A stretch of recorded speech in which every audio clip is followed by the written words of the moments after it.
여러분 혹시 이거 느끼셨어요? 지금 일본에서 조용히 정말 엄청난 일이 벌어지고 있다는 걸요. 겉으로는 평범해 보이지만 속을 들여다보면 소름이 끼치는 이야기입니다. 이게 뭘 의미하는지 아십니까? 2026년 1월 30일 일본의 40년 만기 국채 금리가 사상 처음으로 4.2%를 돌파했어요. 4.2%요. 이게 단순한 숫자 변화라고 생각하신다면 큰 오산입니다. 이건 40년 만에 처음 일어난 일이거든요. 일본 하면 뭐가 떠오르세요? 제로 금리, 마이너스 금리, 양적 완화? 그런데 지금 4.2%라고요? 믿으시겠습니까? 더 충격적인 건 이게 끝이 아니라는 거예요. 오늘 제가 준비한 이야기는 단순히 금리 상승, 그런 뻔한 이야기가 아닙니다. 정말 충격적인 반전이 기다리고 있습니다. 2026년 1월 도쿄 금융시장에 낯선 긴장감이 감돌고 있어요. 일본은행 본점 앞으로 외국 투자자들이 몰려들고 있습니다. 왜일까요?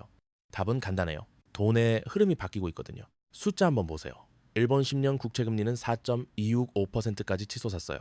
불과 2년 전만 해도 마이너스 금리였는데 말이죠. 무려 4%포인트 이상 급등한 겁니다. 이게 단순한 우연일까요? 천만에요. 데이터가 말해주는 진짜 의미를 파헤쳐 봅시다. 첫째, 일본은행의 완전한 정책 전환입니다. 상식적으로 생각해 보세요. 30년간 제로금리를 유지했던 나라가 갑자기 4%대 금리를 받아들인다는 게 말이 됩니까? 이건 그냥 정책 조정이 아니에요. 아예 게임의 룰을 바꾼 거거든요. 일본은행이 더 이상 시장에 무제한으로 돈을 공급하지 않겠다는 강력한 신호입니다. 세상의 모든 핫한 이슈 리딩과 함께하세요. 구독, 좋아요, 알람 설정 부탁드립니다. 둘째, 인플레이션 압박이 한계에 달했어요. 일본 물가 상승률이 2%를 넘어서면서 일본 은행도 더 이상 버틸 수 없게 된 거죠. 그런데 여기서 웃긴 건 뭐냐면 일본은 30년간 디플레이션과 싸워왔잖아요. 물가가 안 올라서 난리였는데 이제는 물가가 너무 올라서 난리라니요. 셋째, 엔화 약세 방어선입니다. 달러 대비 엔화가 계속 떨어지니까 일본은행이 금리를 올려서 엔화 매력도를 높이려는 거예요.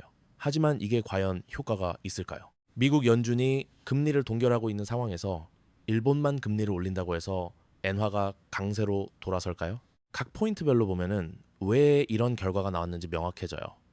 일본 정부는 지금 진퇴양난에 빠져 있어요. 금리를 올리자니 경기가 식을까봐 걱정이고 안 올리자니 엔화가 더 떨어질까봐 걱정이거든요. 우리가 알던 그 안정적인 일본 경제 뒤에 이런 그림자가 있었다는 거 진짜 충격적이지 않습니까? 많은 분들이 일본을 옹호할 때 꼭 꺼내는 카드가 있어요.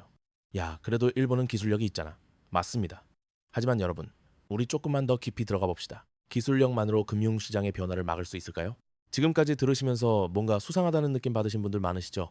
일본이 이렇게까지 하는데 다른 나라들은 가만히 있을까 하는 의문도 드실 거예요. 맞습니다. 그래서 이 이야기의 진짜 긴장감은 이제부터입니다. 왜냐면 일본의 시작은 지금과는 너무나도 달랐거든요. 일본의 이야기를 알게 되시면 지금의 이 상황이 얼마나 뼈아픈지 느끼실 겁니다. 시계바늘을 1980년대로 돌려보겠습니다. 당시 일본은 세계가 부러워하는 경제 대국이었어요. 1986년부터 2003년까지 1인당 GDP 세계 최고 수준을 유지했습니다. 도쿄 부동산 가격이 미국 전체 부동산 가격보다 비쌌던 시절이에요. 니케이 지수는 38,000포인트까지 치솟았죠. 그때 일본은 정말 무서운 나라였어요.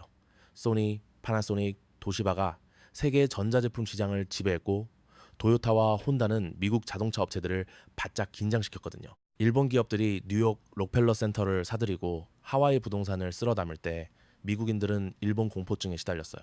하지만 더 중요한 건 일본의 금융 정책이었습니다. 1980년대 일본 은행은 초저금리 정책으로 경기를 부양했어요.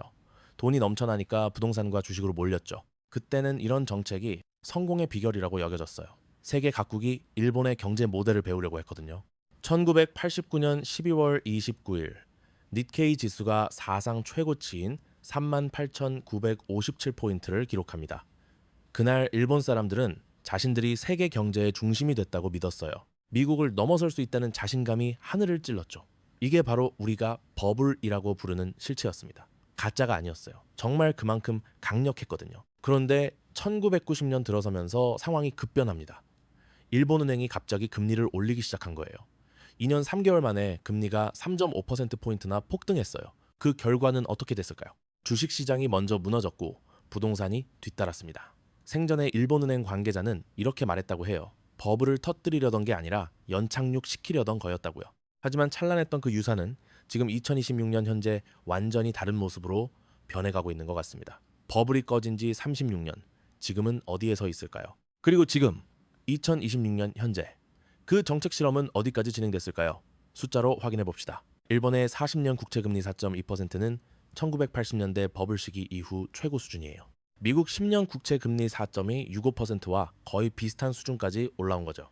더 놀라운 건 일본 정부 부채 규모예요. GDP 대비 260%가 넘어요. 이게 얼마나 심각한 수준인지 아세요? 한국이 50% 수준인 걸 생각하면 일본은 정말 위험한 지경에 와 있는 거예요. 그런데 금리까지 올라가면 이자 부담이 얼마나 늘어날까요? 현재 상황을 보면 일본은 완전히 딜레마에 빠져 있어요. 금리를 올리면 정부 부채 이자 부담이 급증하고 안 올리면 엔화가 더 떨어져서 인플레이션이 심해집니다. 경쟁국들과 비교해보면 더욱 명확해져요. 미국은 여전히 기축통화 달러의 특권을 누리고 있고 유럽은 유로화 강세로 인플레이션 압박을 받고 있어요. 30년간 제로 금리를 유지했던 그때와 4%대 금리를 받아들이는 지금, 이 간극을 어떻게 설명할 수 있을까요? 일본은 이제 과거의 성공 공식이 더 이상 통하지 않는다는 걸 인정해야 하는 시점에 와 있어요. 여기서 우리가 놓치면 안 되는 건 글로벌 파급 효과입니다. 일본이 세계 3위 경제 대국이잖아요. 일본 금리가 오르면 전 세계 자금 흐름이 바뀝니다. 특히 우리나라 같은 경우 일본과 경제적 연관성이 높아서 직접적인 영향을 받을 수밖에 없어요. 한국은행도 이미 긴장하고 있어요. 일본 금리가 계속 오르면 우리도 금리를 올려야 할 압박을 받거든요. 그런데 우리 경제 상황이 금리 인상을 감당할 수 있을까요? 부동산 시장은 어떻게 될까요?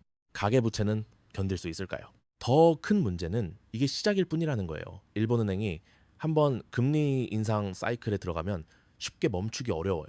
왜냐하면 인플레이션 압박과 엔화 약세 압박이 동시에 오고 있거든요. 결국 더 올릴 수밖에 없는 상황인 거죠. 전문가들은 일본 금리가 5%까지도 갈 수 있다고 보고 있어요. 그렇게 되면 정말 상상하기 어려운 일들이 벌어질 겁니다. 일본 정부는 이자 부담만으로도 예산의 상당 부분을 써야 하고 기업들은 자금 조달 비용 급증으로 어려움을 겪을 거예요. 그런데 여기서 한 가지 더 생각해 볼 점이 있어요. 일본이 이런 선택을 한 배경에는 미중 갈등도 있다는 거예요. 중국과의 경제적 연결고리를 줄이고 미국과의 관계를 강화하려는 전략적 판단이 작용했을 가능성이 높거든요. 그러면서 엔화 약세로 인한 경쟁력 하락을 막으려는 거죠. 하지만 이런 정책이 과연 성공할 수 있을까요? 1990년대 일본이 겪었던 잃어버린 30년의 교훈을 생각해보면 급격한 정책 변화는 예상치 못한 부작용을 가져올 수 있어요. 특히 고령화가 심각한 일본 사회에서 금리 인상은 연금 수급자들에게는 도움이 되지만 젊은 세대에게는 부담이 될 수 있거든요. 결국 일본의 이번 선택은 단순한 금리 정책 변화가 아니라 새로운 경제 패러다임으로의 전환을 의미합니다. 30년간 지속됐던 초저금리 시대의 종료를 알리는 신호일 수 있어요. 그리고 이 변화는 일본만의 문제가 아니라 전 세계 경제에 파장을 일으킬 겁니다. 우리는 지금 역사적인 변곡점을 목격하고 있는 건지도 모르겠어요. 일본이 다시 한번 세계 경제의 흐름을 바꿀 수 있을지 아니면 또 다른 실패를 겪게 될지는 앞으로 지켜봐야겠죠. 하지만 분명한 건 이번 변화가 우리 모두에게 영향을 미칠 거라는 거예요. 오늘 이슈 리딩이 준비한 영상 여러분 생각은 어떠신가요? 댓글로 여러분의 목소리를 들려주세요.